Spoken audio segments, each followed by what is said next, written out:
Serral in a position to just kind of move through the flow of this game. Twilight Council is going to be the tech choice for Harstem. What are we feeling?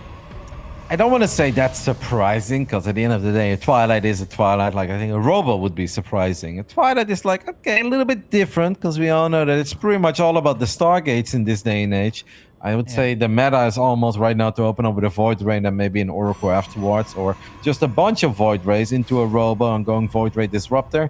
Serral, or excuse me, Harstem opening up here with the Twilight could be just 4 gateways and adepts with Resonating Glaive. Could also be Glaives and Dark Shrine, or could be Dark Shrine alone, but that has really kind of fallen out of the meta. So I'm expecting Glaives to be the opening here coming out of the Dutchman.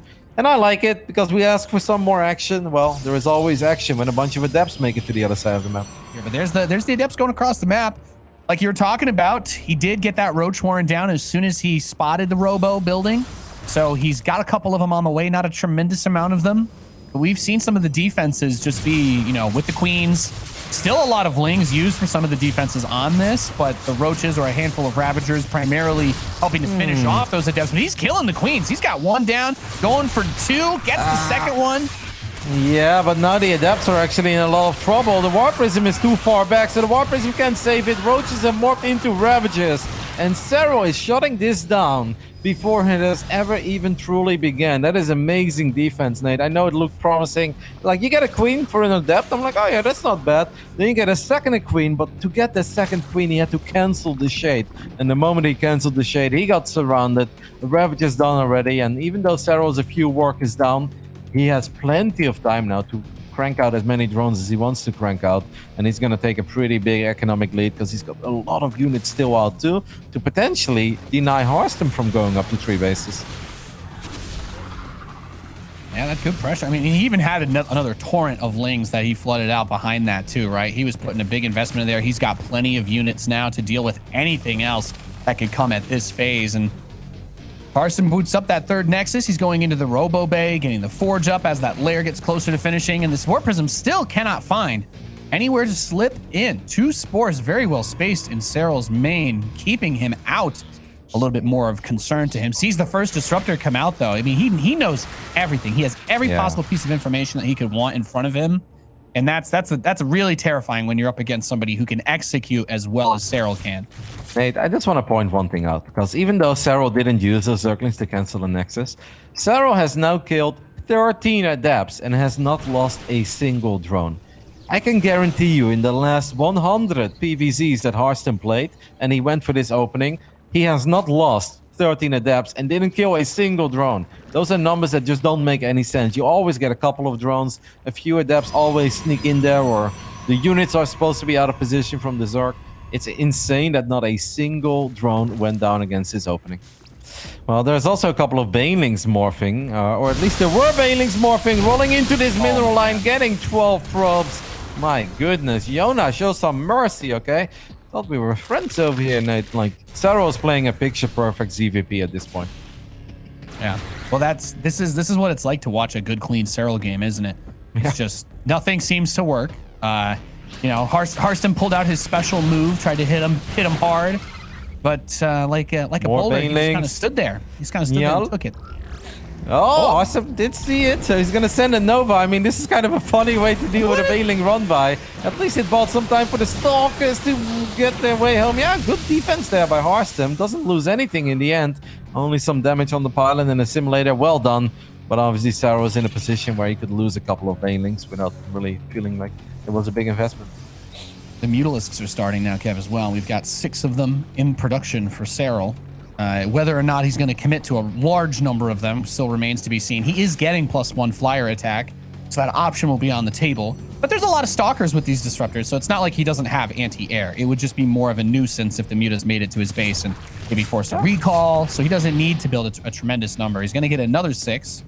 So I think 12 or so Mutalisks could be a lot to try and bully this. Maybe try to just snipe the Prism and pull out. I don't know. But he's got a couple of options now that Harstem's going to need to keep his eyes on, because I'm not sure if we have, like, I don't think we have cannons or batteries anywhere He's been hurting a little bit for the money in this game. Only at the fourth base, but the main natural and the third are relatively exposed. But the downside of Mutas is that they're obviously not fantastic in the straight-up fight. So if Harstem would land 1 or 2 great Purification Nova with his Disruptors, then the rest of Serral's army isn't that intimidating anymore. There is maybe a chance, but it's obviously going to be hard. And it is very important that Harstem, whatever he decides to do once those Mutas reveal themselves, that he is going to be decisive. And the Mutas have revealed themselves in the main base. Harstem wipes in a couple of Stalkers, but 4 or 5 Stalkers simply not enough to deal with 12 Mutas. And Serral's just finding more and more damage. Beautiful, beautiful moves here. Focus down the shield battery. Harstem Stalker control here, not bad either. I mean, Stalkers, like we talked about, the mobility factor. Yeah, you can blink, but it's not anywhere near as nice as just being able to have a couple of Phoenix, try to micro those and push away. Getting very close to that ground army, though, with these Disruptors. And that Disruptor count is still huge. It's terrifying. Yep. The Bandits are coming around the back for the Templar and the Sentries. They won't reach the High Templars. They will reach the probes once more. 12 additional workers go down. I'm surprised to see that Prism is still sitting there. I kind of felt that maybe Serral could have picked it up with the Ravagers. Instead, the Mutas are going to reveal themselves one more time, this time in the natural. Not too many workers falling. I think Harstem is doing a good job in hanging in there. But obviously the biggest issue here for Harstem is that he's the one only taking damage. He's on the receiving end of everything. While more Banelings rolling into the fort. Can the Disruptors save today? Or the Stalkers or something? High Templars! No. Oh my goodness. Yeah. The problem is, Nate, there is nothing happening on Serral's side of the map. And you don't often win a game of StarCraft 2 if you have nothing dealing damage to your opponent while you're sitting at home and you're on the receiving end of taking damage. Yeah, that's always the tough part about this, right? The creep continues to spread. Serral keeps hitting you left and right.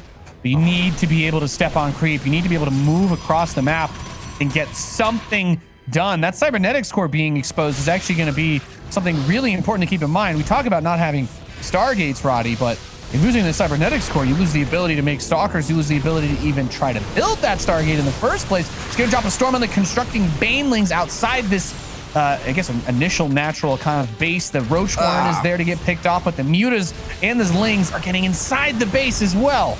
Yep, Harstem is all in at this point, but hey, he still has an army. He's going to try to keep this army alive. The Disruptors are very exposed, though, and most of them have gone down.